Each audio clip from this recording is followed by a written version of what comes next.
नमस्कार. अडीचच्या बातमीपत्रात मी पर्णिका हेदवकर आपलं स्वागत करते. सुरुवातीला एक नजर ठळक बातम्यांवर. कांदा उत्पादक शेतकऱ्यांच्या बँक खात्यात अनुदानाची रक्कम जानेवारी अखेर थेट जमा होणार, सदाभाऊ खोत.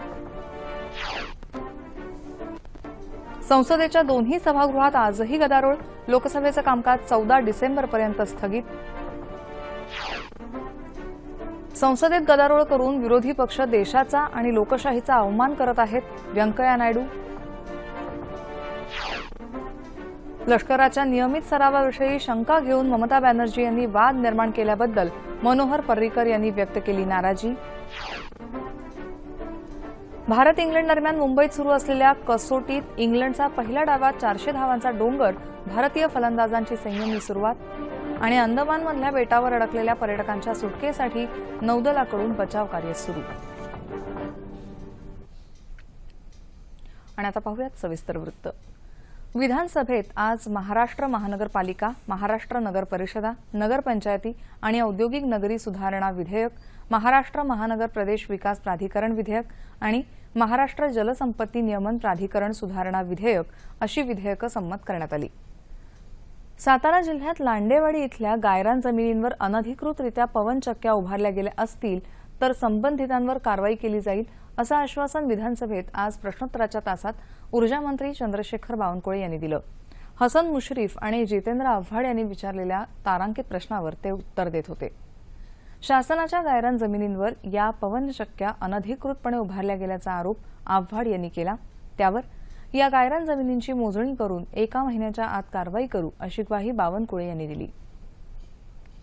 कोल्हापूर जिल्ह्यातल्या हुपरी इथल्या ग्रामपंचायतीत 1,65,00,000 रुपयांचा गैरव्यवहार झाल्याप्रकरणी दोषी ठरलेल्या 5 माजी सरपंचांना तसंच 51 ग्रामपंचायत सदस्य, 12 ग्रामविकास अधिकारी आणि 8 कर्मचाऱ्यांना शासनानं नोटीस बजावल्या आहेत, असं निवेदन ग्रामविकास राज्यमंत्री दादा भुसे यांनी दिलं.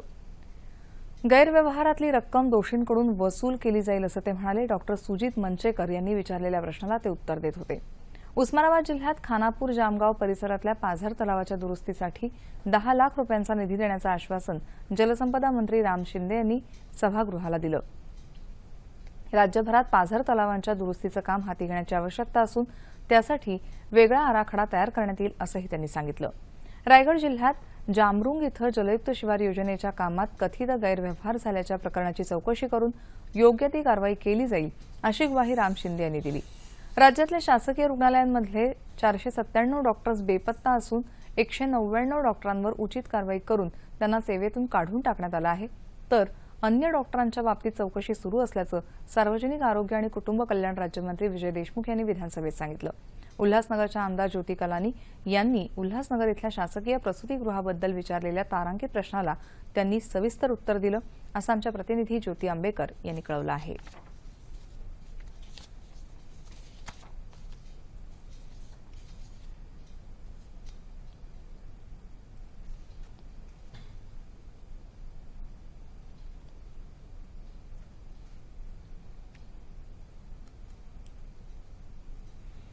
कांद्याचे भाव पडल्याच्या पार्श्वभूमीवर कांदा उत्पादक शेतकऱ्यांना प्रति किलो 1 रुपया दरानं अनुदान देण्याचा निर्णय घेण्यात आला असून येत्या जानेवारी अखेर अनुदानाची 45 कोटी रुपयांची रक्कम थेट शेतकऱ्यांच्या खात्यात जमा होईल, अशी माहिती कृषी राज्यमंत्री सदाभाऊ खोत यांनी आज विधान परिषदेत विरोधी पक्षनेते धनंजय मुंडे यांनी मांडलेल्या लक्षवेधी सूचनेला उत्तर देताना दिली. देशभरामध्ये कांद्याचं उत्पादन अधिक झाल्यामुळे कांद्याचे दर घसरलेले होते, ही गोष्ट खरी आहे. आणि त्यासाठी राज्य सरकारनं ऑगस्ट महिन्यामध्ये कांद्याला 1 रुपया अनुदान देण्याचा निर्णय जाहीर केला आणि त्या पद्धतीनं माहिती संपूर्ण मार्केट कमिटीच्या 1 रुपया पर किलो का पर किलोला 1 रुपया अनुदान देण्याचा निर्णय जाहीर केला. आणि आतापर्यंत सगळ्या राज्यातून मार्केट कमिटीच्या माध्यमातून माहिती गोळा केली गेलेली आहे आणि 45 कोटी रुपये या अनुदानाच्या पोटी रक्कम द्यावी लागत आहे. आणि ती रक्कम आम्ही या अधिवेशन संपल्यानंतर जानेवारी अखेर ती रक्कम निश्चितपणानं शेतकऱ्यांच्या खात्यावरती वर्ग केली जाईल. केंद्र सरकारनं 12 पत्र देऊनही कांदा उत्पादक शेतकऱ्यांना 50% अनुदान देण्याचा प्रस्ताव राज्य सरकारनं केंद्राकडे पाठवला नाही असा आरोप विरोधी पक्षनेते धनंजय मुंडे यांनी या लक्षवेधी सूचनेवरील चर्चेदरम्यान केला। सहकार मंत्री सुभाष देशमुख यांनी या विषयात हस्तक्षेप करत प्रस्ताव वेळेत पाठवल्याचं सांगितलं। तसंच कांदा निर्यातीसाठी देण्यात येणारं अनुदान वाढवून मिळावं यासाठी केंद्राकडे प्रस्ताव पाठवल्याचं देशमुख म्हणाले। सभापती रामराजे नाईक निंबाळकर यांनी यासंदर्भात बैठक घेतली जाईल असं सांगत लक्षवेधी सूचना राखून ठेवली। नवी मुंबईत खारघर इथल्या एका पाळणाघरात 10 महिन्यांच्या बालकाला मारहाण झाल्या प्रकरणाकडे भाजपाचे सुरजित सिंह ठाकूर यांनी आज लक्षवेधी सूचनेद्वारे सरकारचं लक्ष वेधलं। राज्यातल्या पाळणाघरातल्या बालकांच्या सुरक्षेच्या दृष्टीनं महिला आणि बालकल्याण विभागाशी चर्चा करून सर्वंकष धोरण आणणार असल्याची ग्वाही गृहराज्यमंत्री रणजित पाटील यांनी या लक्षवेधी सूचनेला उत्तर देताना दिली।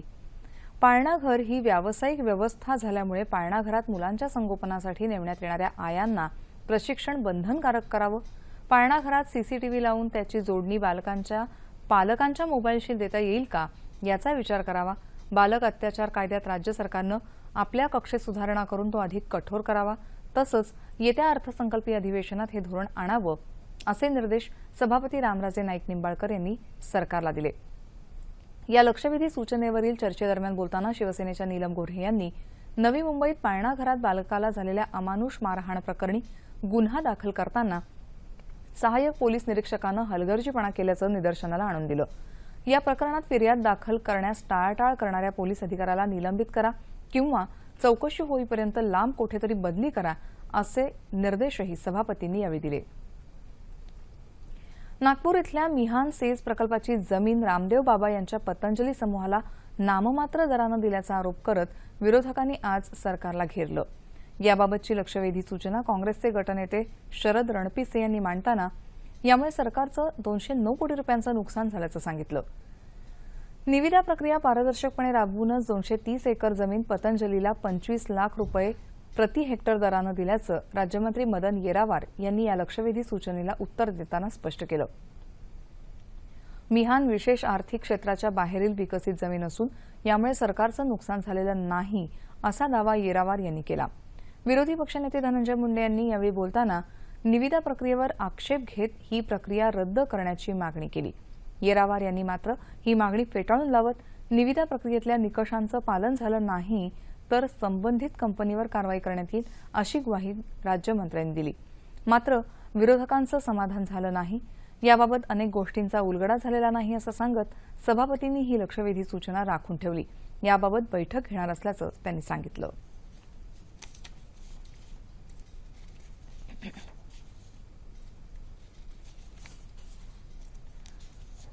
मराठा आरक्षणाबद्दल मुख्यमंत्री विधानसभेत उत्तर देत आहेत। थेट वळूयात त्याकडे। आपल्याला माहिती आहे की समजा खून झाला तर त्या खुनामध्ये खुनासोबत अॅट्रॉसिटी ऍक्ट लागतो, गंभीर दुखापत किंवा असे जे काही वेगवेगळे गुन्हे असतात त्याच्यासोबत हा कायदा लावला जातो। असे सगळे मिळून ही संख्या साधारणपणे 1400 ते 2000च्या घरामध्ये आहे। आता याच्यामध्ये जर आपण तक्रारी बघितल्या तर आपल्या एक लक्षात येईल, section is not at fault, action is at fault.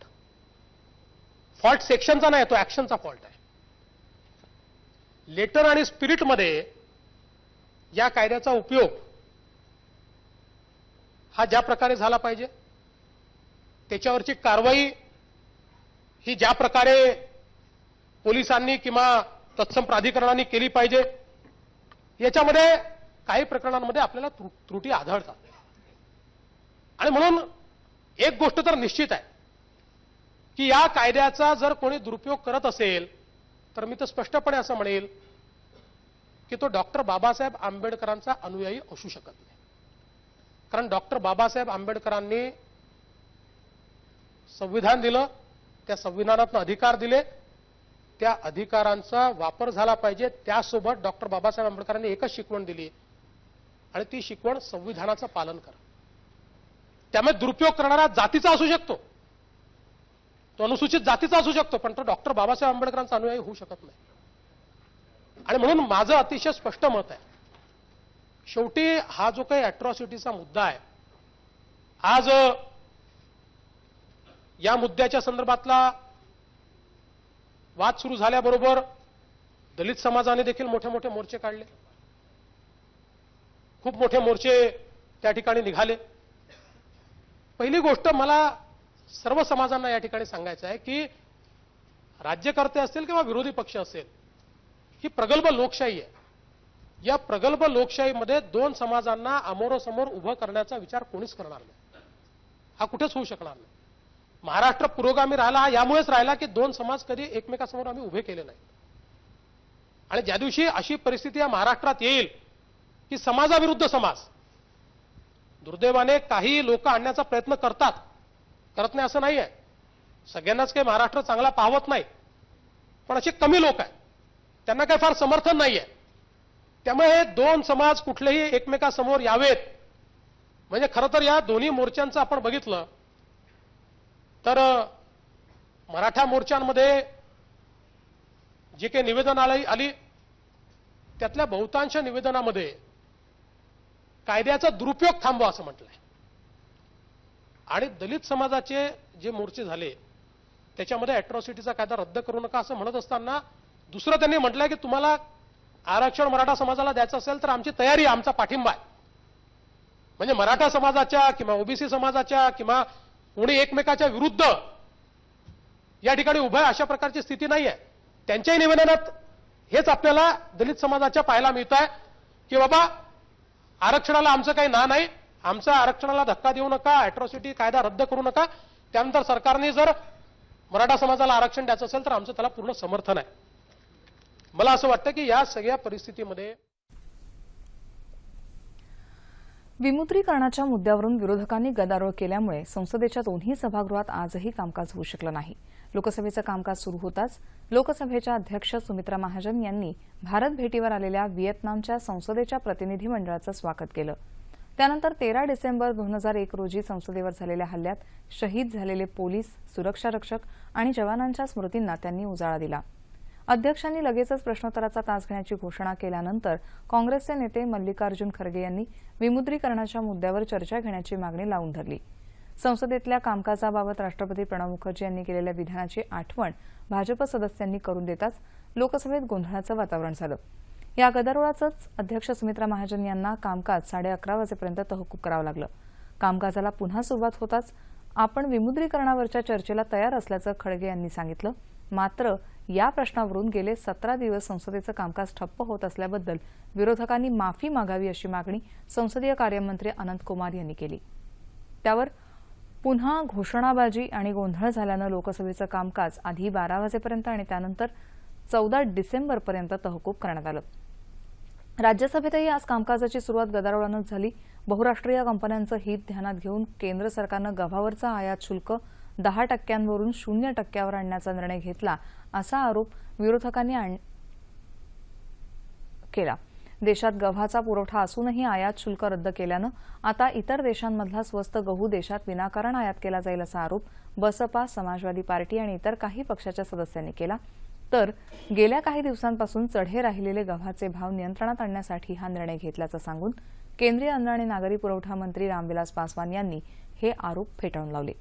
या उत्तरानं विरोधकांचं समाधान न झाल्यानं गदारोळ सुरूच राहिला आणि त्यातच राज्यसभेचं कामकाज दुपारी 2:30 वाजेपर्यंत तहकूब झालं. संसदेच्या कामकाजात वारंवार अडथळे आणणं हा लोकशाहीचा आणि देशाचा अवमान आहे असं केंद्रीय माहिती आणि प्रसारण मंत्री व्यंकय्या नायडू यांनी म्हटलं आहे. विमुद्रीकरण किंवा इतर मुद्द्यांवरून सभागृहात केवळ गदारोळ घालून गेले 17 दिवस कामकाज होऊ न दिल्याबद्दल त्यांनी विरोधकांवर टीका केली. विमुद्रीकरणाच्या निर्णयाला 1 महिना झाल्यानंतर काँग्रेसनं काळा दिन पाळल्याच्या कृतीचाही त्यांनी निषेध केला.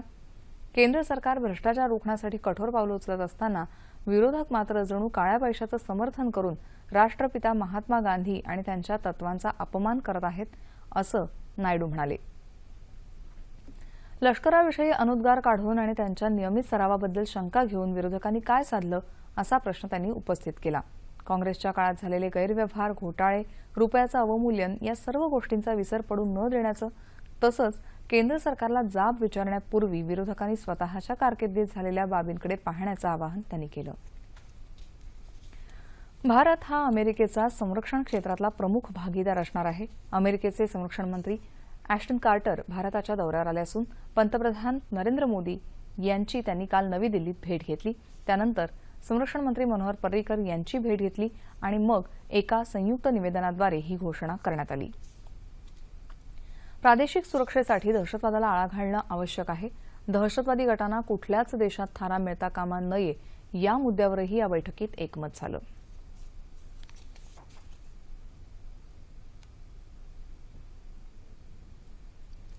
लष्कराच्या नियमित सरावाविषयी शंका घेऊन वाद निर्माण केल्याबद्दल संरक्षण मंत्री मनोहर पर्रिकर यांनी पश्चिम बंगालच्या मुख्यमंत्री ममता बॅनर्जी यांना पत्र पाठवून नाराजी व्यक्त केली आहे। मुख्यमंत्री पदावरील व्यक्तींना अशा प्रकारची वक्तव्य करणं गैर आहे आणि आपल्याकडून तशी अपेक्षा नाही, असं पर्रिकर यांनी या पत्रात म्हटलं आहे। लष्कराविषयी कोणतेही विधान करताना अतिशय सावधगिरी बाळगायला हवी, अन्यथा त्याचा लष्कराच्या कामगिरीवर विपरीत परिणाम होऊ शकतो, असं पर्रिकर यांनी म्हटलं आहे। पश्चिम बंगालमधल्या 19 टोल नाक्यांवर लष्कराचे जवान तैनात केल्याप्रकरणी केंद्र सरकारनं स्पष्टीकरण द्यावं अशी मागणी तृणमूल काँग्रेसनं केली होती। या मुद्द्यावरून लोकसभेतही गदारोळ झाला होता। गेल्या 15 ते 20 वर्षांपासून लष्कराचा हा नियमित अभ्यास सुरू असून केवळ पश्चिम बंगालच नव्हे तर आसाम, उत्तर प्रदेश, बिहार आणि झारखंड या राज्यांमध्येही हा सराव सुरू आहे, असं स्पष्टीकरण संरक्षण मंत्र्यांनी लोकसभेतही दिलं होतं। जम्मू काश्मीरमधल्या अनंतनाग जिल्ह्यात झालेल्या चकमकीत सुरक्षा दलानं 2 दहशतवाद्यांना कंठस्नान घातलं आहे। बीजबेहरा इथल्या अरवनी इथं काल दहशतवादी आणि सुरक्षा दल यांच्यात चकमक सुरू झाली। त्यानंतर आज दुसऱ्या दिवशी लष्कराची शोध मोहीम सुरू होती। या चकमकीत रात्री लष्कराचा एक जवान जखमी झाला आहे।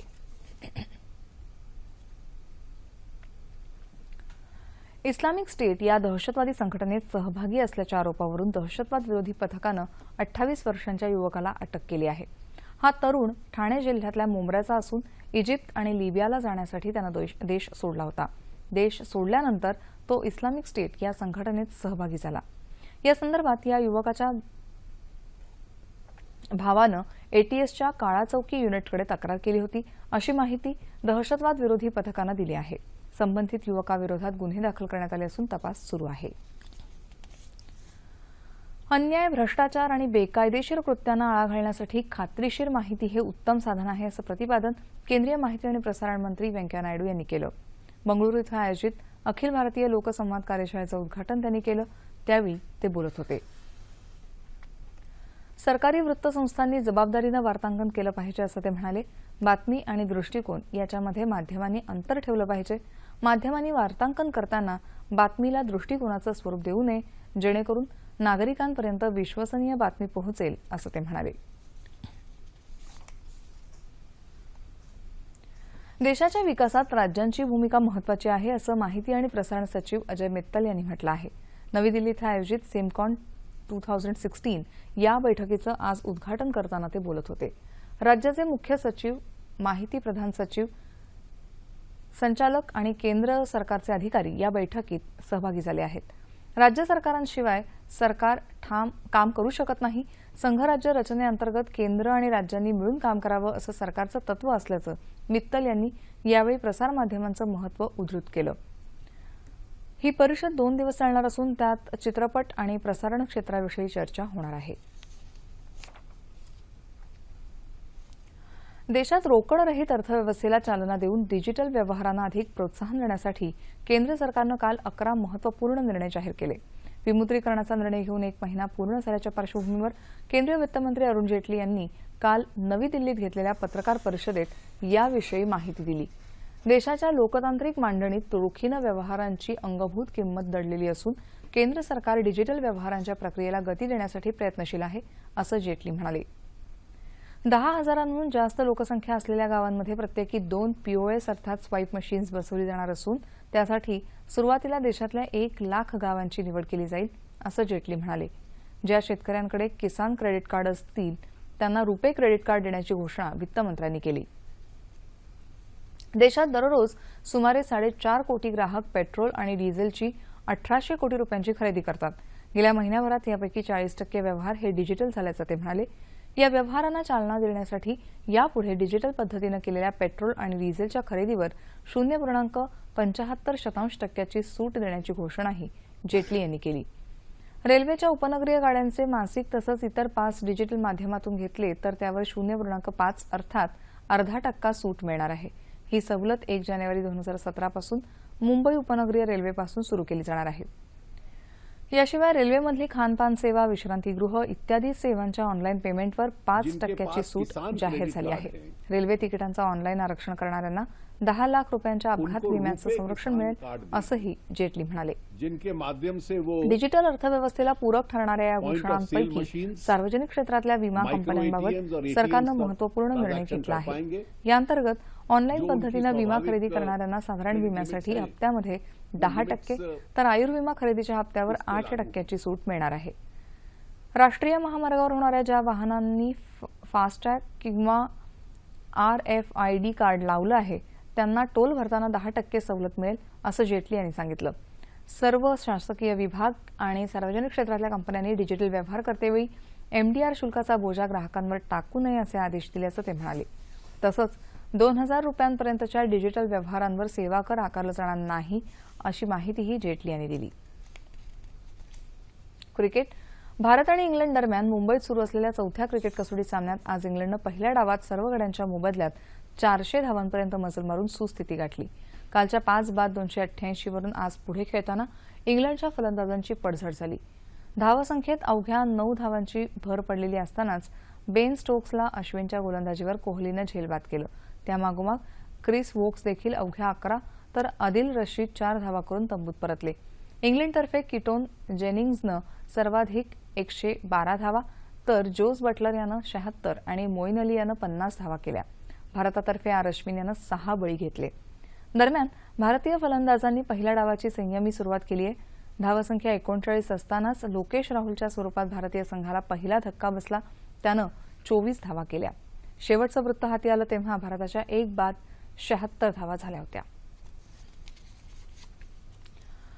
वादळी हवामानामुळे अंदमान निकोबारमधल्या हॅव्लॉक बेटावरील जनजीवन विस्कळीत झालं असून या बेटावर अडकलेल्या पर्यटकांना सुखरूप बाहेर काढण्यासाठी राज्य प्रशासनासह भारतीय तटरक्षक दलाच्या जवानांकडून शर्थीचे प्रयत्न सुरू आहेत. हॅव्लॉक बेटावर 450 पर्यटक तर नील बेटावर 500 पर्यटक अडकले आहेत. बचाव कार्यासाठी भारतीय हवाई दलाच्या 3 हेलिकॉप्टर्ससह तटरक्षक दलाची 2 जहाजं आणि भारतीय नौदलाची 6 जहाजं रवाना झाली आहेत. पहिल्या टप्प्यात विमानानं 21 जणांना सुरक्षित स्थळी हलवण्यात यश आलं आहे. संपूर्ण उत्तर भारत थंडीनं गारठला असून तिथं सकाळी धुक्याची चादर पसरली होती. त्यामुळे रेल्वे, रस्ते आणि हवाई वाहतुकीवर परिणाम झालाय. धुक्यामुळे दिल्लीहून सुटणाऱ्या 56 गाड्या रद्द झाल्या असून विमान सेवाही विस्कळीत झाली होती. आणि आता पाहूयात राज्यातल्या हवामानाविषयी. विदर्भ आणि मध्य महाराष्ट्रात अनेक ठिकाणी तर कोकणात तुरळक ठिकाणी किमान तापमान सरासरीपेक्षा 1.5 ते 3 अंश सेल्सिअसनं कमी राहिले. कोकणात अनेक ठिकाणी तर मध्य महाराष्ट्र आणि मराठवाड्यात तुरळक ठिकाणी काल कमाल तापमान सरासरीपेक्षा 1.5 ते 3 अंश सेल्सिअसनं अधिक राहिलं. येत्या 36 तासात संपूर्ण राज्यात हवामान कोरडं राहील असा हवामानशास्त्र विभागाचा अंदाज आहे.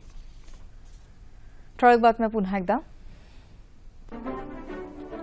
कांदा उत्पादक शेतकऱ्यांच्या बँक खात्यात अनुदानाची रक्कम जानेवारी अखेर थेट जमा होणार, सदाभाऊ खोत. संसदेच्या दोन्ही सभागृहात आजही गदारोळ, दोन्ही सदनांचं कामकाज 14 डिसेंबरपर्यंत स्थगित.